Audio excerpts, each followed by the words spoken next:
All right. Click the links for Odyssey and Bit Chute. Join the Telegram. Become a member of this channel or support channel on Coffee or the various other links.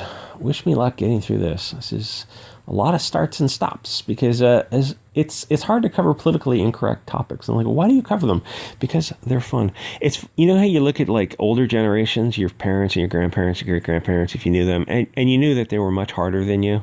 You know, they were like, even your grandma was going through capable of going through harder times because they went through harder times where they were just having to make do with the stuff they did and, you know, raise their own chickens and rabbits and all this kind of stuff and make their own clothing. And then now we look at generations younger than us, and it's like a whole different, it's a whole different softness. And I don't mean that like, because it's just normal. It's a linear thing where you look down at one generation, look up another generation. No, I think it's more geometric because like you got a generation that is, what percentage of them need handy capable scooters to get around? Where in our generation, that was unheard of, unless you were missing a leg or something. But like the concept of obese people riding scooters, that's a whole different level of Weimar that people in their 40s and up really have a hard time comprehending. To go grocery shopping and you see some like 25-year-old guy who's over 300 pounds riding around on a scooter. Or you drop something off at a high school and you see high school kids walking away from high school and they're over 300 pounds and they're, you know, under 18, presumably, just morbidly obese in high school. That's a really weird vibe.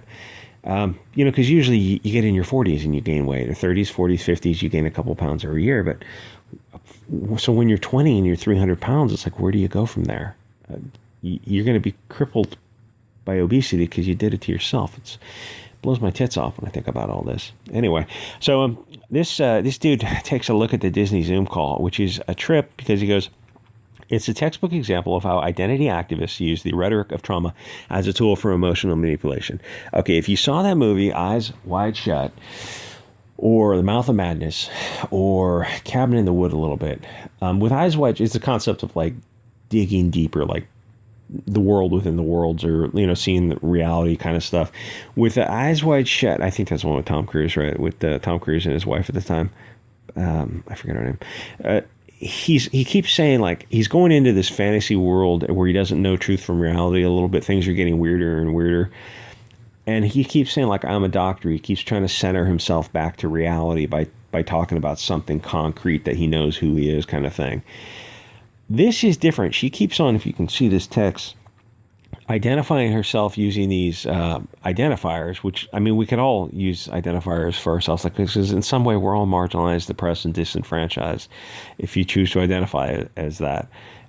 But she keeps centering back to that, where, like, she doesn't want to come back to the concrete. She wants to come back to her place on the oppression ladder, which I don't think bodes well for the future, her own personal future, or the future of America, or Disney in specific. So the Disney grooming situation, Disney victim world. It's said that Disney grooming is multifaceted. These people, someone said that they're heroes of their own fan fiction, kind of wraps it up nicely. So I was watching these Disney Zoom videos where marginalized and oppressed, disenfranchised people, that's their own language. I kind of wonder what would happen if we spoke that way about ourselves also. And then they ask, well, what way are you marginalized and oppressed? And go, just listen and believe. It's not for me. It's not my job to educate you. You just need to listen and believe. The thing is, people on the right, it's like they never want to play these games, which I love playing these kind of games, but normies, what are you going to do? So she's talking about dealing with her trauma and pain, and this is what they're talking about on a Zoom call, dealing with like a company. It's not like you're sitting in a living room drinking a glass of wine and talking to people. This is a Disney Zoom call. You draw cartoons, or you work behind the scenes. You're doing something. Kind of weird that you'd get on this path. But this is where we are now. So I don't know what to say. Make sure you have a lot of beans, rice, and Liberty device fuel. So the interview, this chick is a little bit on the chubby side, BLT POC, who is talking about her trauma. And I don't mention her obesity to be a dick, but because a lot of what you put out in the world is what you get back from the universe.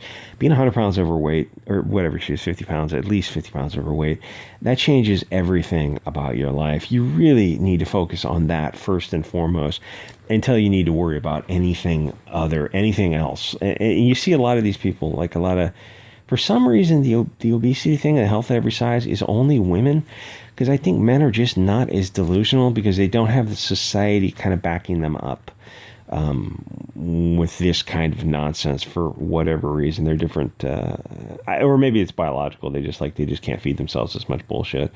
So what we see is these people create this class of victimhood that they magically manage to fit within this class of victimhood that gives them some dopamine or puts them on this marginalization. They get victimhood status that they can use as emotional manipulation, so they don't have to engage with ideas on a logical level. Everything is going to be an appeal to emotion because, once you're getting away from facts and logic, well, you don't have to deal with facts and logic. It's all an appeal to emotion. I feel, which is good if you want to play their game because you can do the same thing. You can say, oh, I feel.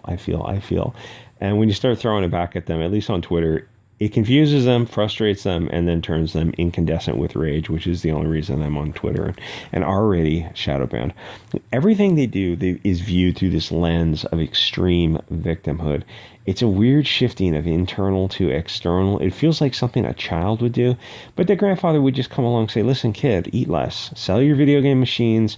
Sell kids these days with their Pac-Mans and their Walkmans. And just start walking and eat less, and that solves 90% of your problems. It's like, no, it's more complicated than that. It might be, but I'm saying that's a big chunk of your problems. Is carrying around an extra 50 pounds is going to be a large chunk of your problems.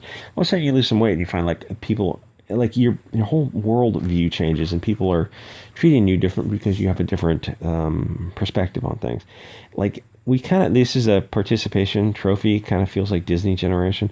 People have been mollycoddled, and I think that kind of started with kids who were under 40, which is a big chunk of people, which is probably why America is just disintegrating so fast, is because it's finally caught up. Like this, Saul Alinsky's, Moses Mordecai Levy, cultural Marxism, Frankfurt School. It's like all this stuff these people were putting in motion. All these forces are finally catching up, where you have everything. You have like cascading series systems of failure, where you built a dam with a dam, and there's a turbine in the dam to make electricity with water pressure. But the metallurgy that went into the steel, the oring, the smelting, everything was substandard. Too high carbon, it was too brittle or something, and the concrete was sourced incorrectly. It had too many impurities, and it wasn't cooled and allowed to set correctly because you had people pressuring you who didn't know what they were doing. So like everything is substandard. So all it takes is one tiny little defect in the hydroelectric system starts to fail, and then the whole dam fails, and so like power's out, and then everyone downstream is dead. And it's like, oh, it's just a cascading series of failures when like all these little pieces add up to create a substandard system. It's like, yeah, welcome to Russia circa 1985, when they started to see the writing was on the wall, and you're like, oh yeah, it's just going to fail in 3, 4, 5 years. Anyway, the thing is, all her issues deal with just eating less and starting moving. All her feelings about things can kind of be dealt with later. No, you don't understand my POC BLT trauma. Your most important concern right now is just simply eating less and dropping 50 pounds. None of the concerns come close to that issue, because that's your primary medical concern, which means it's your primary human concern. And yeah, it's not politically correct to shame someone. It's like, oh, you're cancer shaming me for smoking cigarettes. It's not the same thing. Yeah, actually it is. It's overeating or over smoking. It's pretty much the same concept. Being 100 pounds overweight or 50 pounds overweight, it's dangerous. There's no nice way to say health at every size, because they're lying to you for their own evil purposes. Like, you have to know it's all horseshit. And it feels like with political correctness, you can't really talk about objective reality because it's going to offend someone somewhere. Where does that leave society in terms of not only healthcare, but health itself for these people? What effect does obesity have on your mental health and how you interact with other people at work and your work product? I suspect it has a very strong effect. Remember, sound mind in a sound body. And since that was said by Greek guys, 2,000 years ago, it must be completely thrown out the window because it holds no value today whatsoever, because it was said by people whose national origin was of the wrong sort. Like, really? Because it seemed like they built a pretty successful civilization, Greece 2,000 years ago. It seems like they had a bunch of nice stuff. Oh, they had slavery. Yeah, but so did everyone. Like, literally all around the planet. Everyone had that. But the Greeks managed to actually build a pretty advanced civilization, but other people didn't build an advanced civilization. What are you saying, bigot? I think you know what I'm saying. I don't know what I'm saying. Anyway, click the links, and I will see you guys all next episode.